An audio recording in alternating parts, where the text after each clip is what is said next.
eyes, and then you start crying. Then it's in your tears, and it burns your skin. And then it starts to subside, but then when you shower, it reactivates in water. And then when you're showering, it goes down your body and burns a lot of other places further down your body. Yeah. Came at 17. Damn.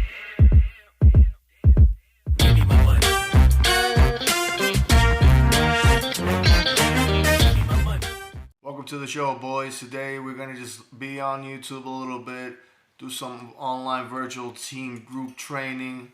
I'm gonna drink some salsa water. I got my fake Oakleys on, like LE be doing. Anyways, let's see what valuable information we can extract and see what we can learn as a team. And this might be a long one. I don't know. Security's on break. Of course, he'll turn on the freaking vacuum. Whoo! Alright guys, first video we're gonna see is security guard on patrol was taking his job a little too seriously. We know a lot of people like that. Ooh, 13 million views. This came out April 8th, guys. Let's see what we can learn from this. I got you. I got you, how violent you are. I got you on tape. I got every. Put that thing away. Put the fucking thing. Fuck you. You little bitch. Guys, find any value in this, press like, subscribe, leave a comment down below, say thank you, gracias.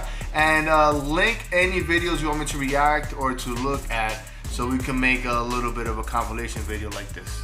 Oh, that's the beginning.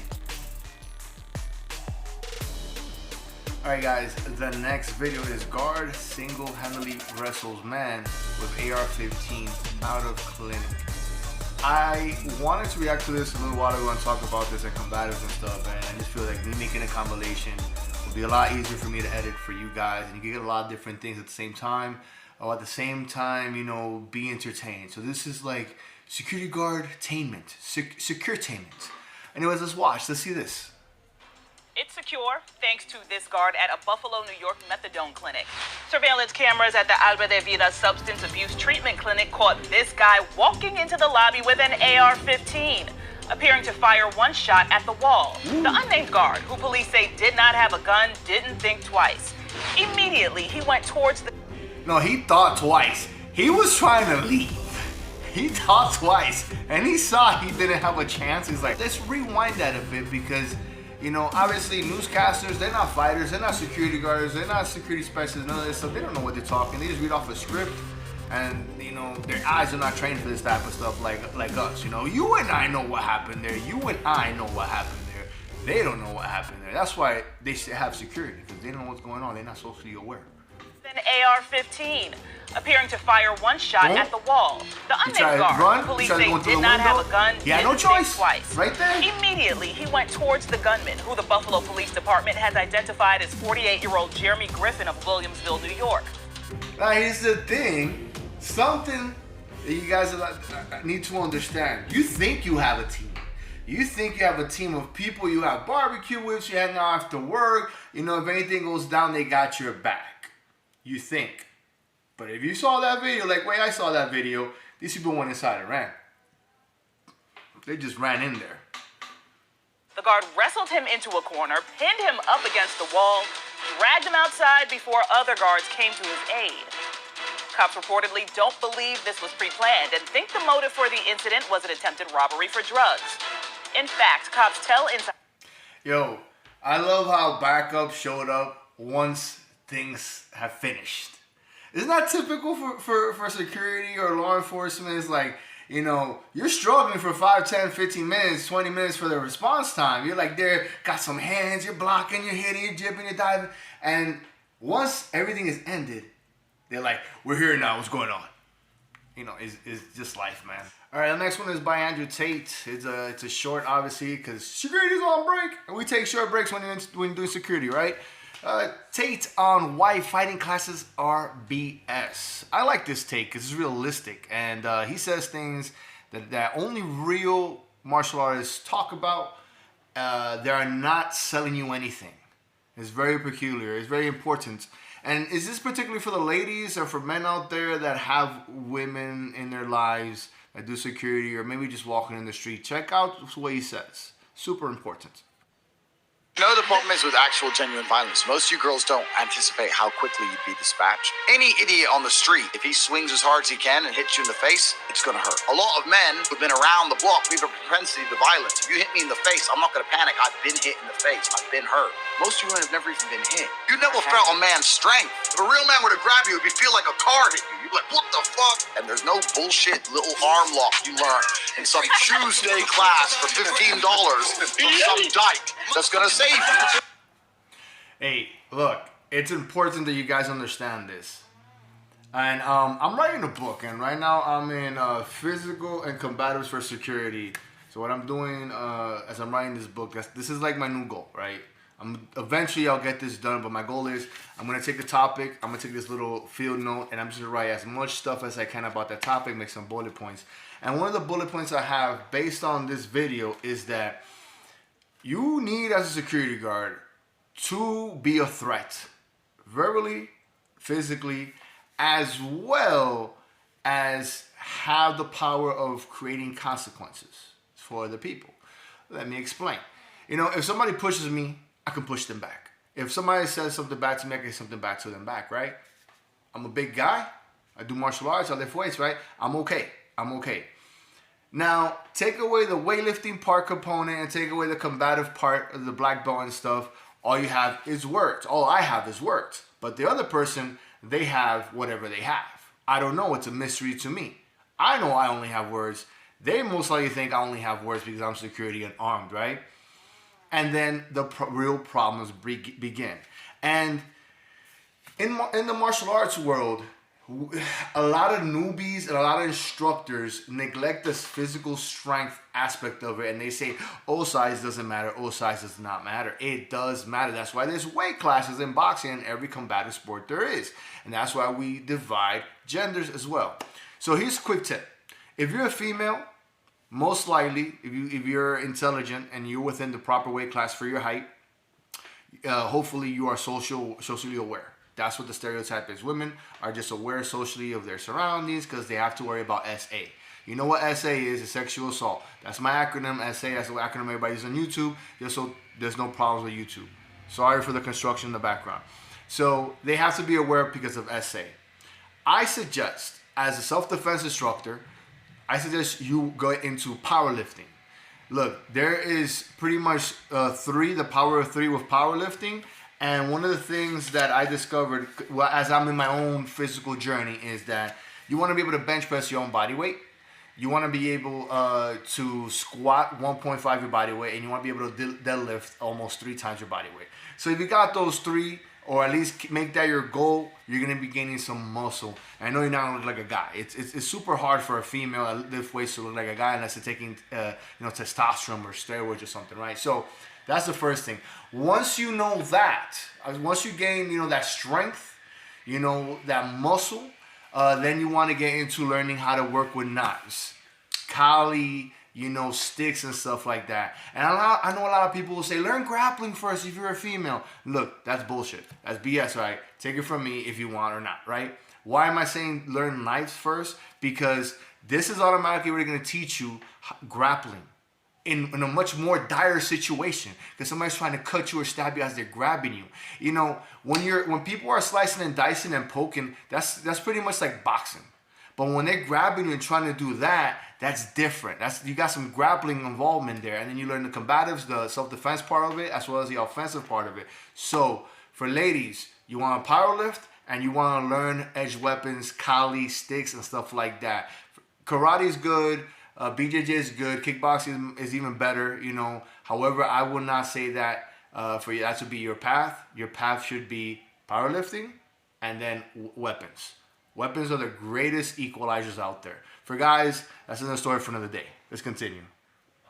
When I went to police academy, I was tased and pepper sprayed. What was worse, getting pepper sprayed or tasered? Pepper sprayed.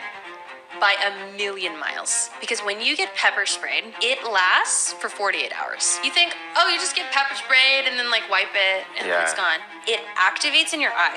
I've been tased, and I uploaded that for my first 100 subscribers. It's one of my YouTube shorts. You can look it up.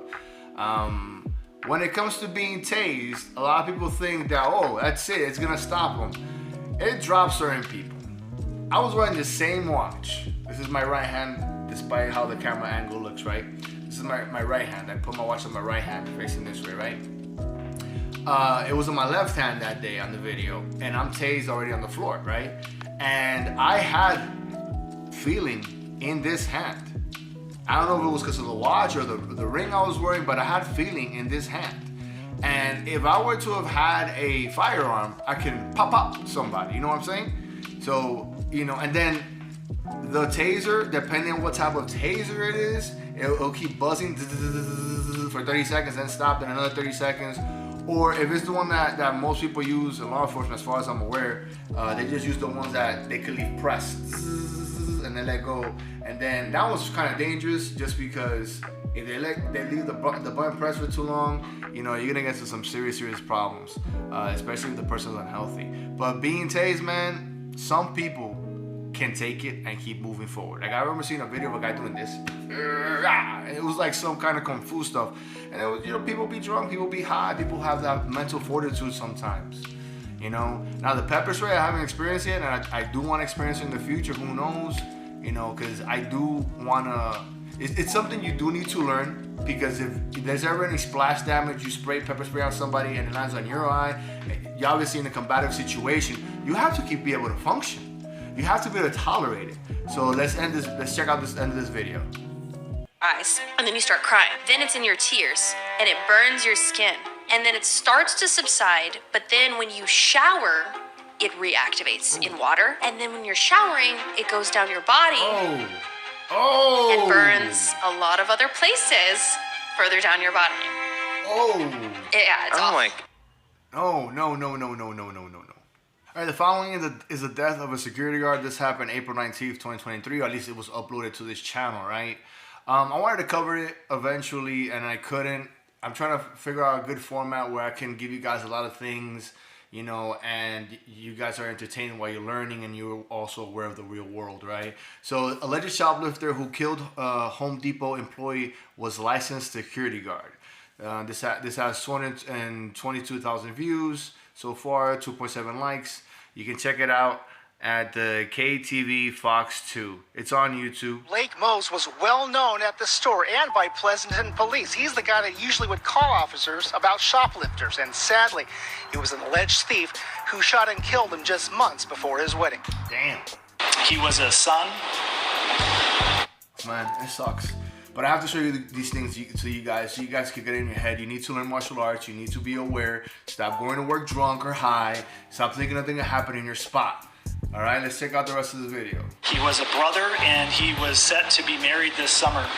Family, co-workers, and Pleasanton police are in shock after Home Depot worker Blake Mose was shot and killed while trying to stop a theft. Unfortunately, Blake's life was cut short by this senseless act of violence that started with a theft and turned into a robbery and ended in his murder. At about 2:15 Tuesday afternoon, Mose tried to stop this woman, Benicia Knaps, after police say she stole an electrical item and ran to the loading dock area in the back of the store. The female suspect pulled out a handgun and fired a shot at Blake. Mose died at a hospital. He was 26 years old. So this lady shot that guy. She shot him. He was chasing after her, right? I was just in Boston, Massachusetts. It was my birthday. I just became 38, and we were there for the long Memorial weekend. We had a good time, barbecue, got seriously faded, had a good time, like birthdays should be. We had a barbecue, which was great. It impresses me, the people that can cook differently, because some people just let the stuff burn. Anyways, keep it on track. I went to Marshall's, and I've never seen this level of shoplifting before. So I'm there with my wife, and as we're going in, it's a Saturday morning. It's like 11 in the morning, and we're going in. There's this Caucasian lady. She looks like a crackhead. She's going through a bag of stuff that has nothing, no name brand on it, and all her product has tags in it. It was shoes and stuff like that, sneakers. And I'm like, oh, that looks suspicious. But we keep going in. You know, she's not a threat to me. I'm not the business owner. You know, my security senses weren't popping, right? So I go in with my wife, and then we see this other white guy. He looked like another crackhead. He was maybe 6 feet almost. And the LP there, loss prevention security person was there. It was a nice black lady. She was saying to him, hey, you need to take those shoes out of your backpack, pay for it or put it back or I'll have to call the cops. And I'm like looking at this stuff, I'm like, wow, this is real life. This is, you know, big cities and stuff, and that's just how it is, right? And I find, you know, he gets a little bit mad. He's like, the way you treat me here, blah, blah, blah. He takes out his, the sneakers, brand new white sneakers, and then he hands it to her. No, he throws it on the ground and he leaves. I find a cell phone, and I'm like, yo, man, here's a cell phone. And I don't know if it was recording or what was going on with that cell phone. I handed it off to her. She's like, oh, it's probably his. He probably left it here. And I told her, hey, you gotta be careful. You gotta be careful. She's like, yeah. And so like, look, I used to do security for a couple of years. I was loss prevention as well. And I told her, you know, you gotta always manage your distance. And she's like, why you left? And I was like, I didn't choose to leave. Security left me. It's just the way of the industry. Anyway, so my wife and I, we're walking around. And that lady's back at the store. She's in Marshall's. She's just taking off the coat hanger off things and putting it into a bag. And I'm like, this is the big cities. This is the big cities, and they've gotten worse. And it's 11 in the morning on a Saturday. She's just doing that, and nobody's doing anything about it, and security can't do anything about it. And all right, team, this video came out May 23rd, 2023. A Good Samaritan saves CHP officer trapped in headlock. All right, this video has 7 million, almost 8 million views, 37,000 likes. Is, you know, ABC News. All right, let's check it out. It has to be good if it's going viral. The action to save a CHP officer. Viral video showing a Good Samaritan running in to help now. Part of a CHP investigation. Thanks again for joining us here on ABC 7 Hulu and wherever you stream. I'm David Ono. And I'm Ellen Labo. Today we're hearing from the man in that video about why he felt compelled to help. And Eyewitness News reporter Christian Cordero shares his story and the dramatic video. Everardo Navarro was on his way to an event in Orange County on Friday when a confrontation between a man and a CHP officer I was just assuming the officer was making an arrest in that moment. Escalated. This video is part of the police investigation. The CHP says an officer was walking back to his patrol vehicle after giving the man a verbal warning for bending freeway signs on an on-ramp. Navarro saw the two fighting with the officer in a headlock, so he pulled over and without thinking...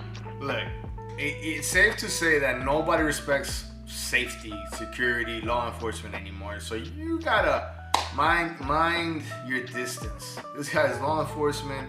He has his big old helmet, and this guy still trying to get a whack into him, man. The disrespect. Ran to help. When I actually get there, for a split second, I didn't know what to do. I just punched the guy in the ribs. You're mad. It didn't work. Worried the officer would lose control of his weapon, Navarro focused on freeing the headlock, and he did. It wasn't until later. Oh, wait a second. Let's rewind that. For a split second, I didn't know what to do. I just punched the guy in the ribs. It didn't work. Worried the officer would lose control of his weapon, Navarro focused on freeing the headlock, and he did.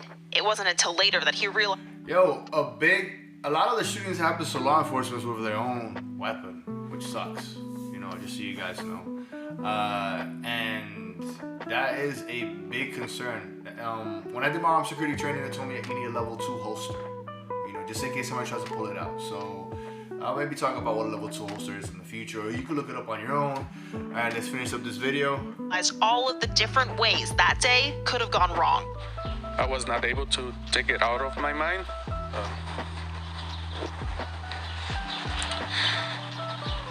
You have kids.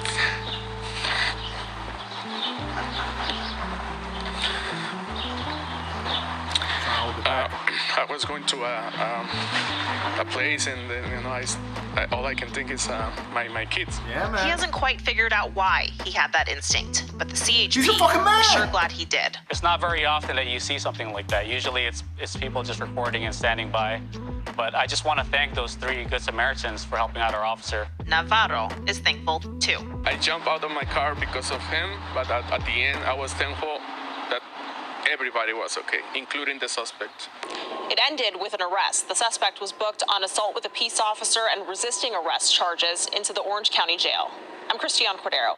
All right, guys, that's it. If you like that, press like, leave a comment down below saying thank you, gracias. If you find any good clips, any good videos, you know, that you want me to react to as a security guard, put it down in the comment section. I'll check it out. If it's a good article as well, I'll read it. You know, I'm trying to create a new format where I can, you know, entertain you guys, teach you guys at the same time, and it makes it easier for me to, you know, edit. So like, comment, subscribe. Take care. So love you. So adios, ciao. Lo quiero.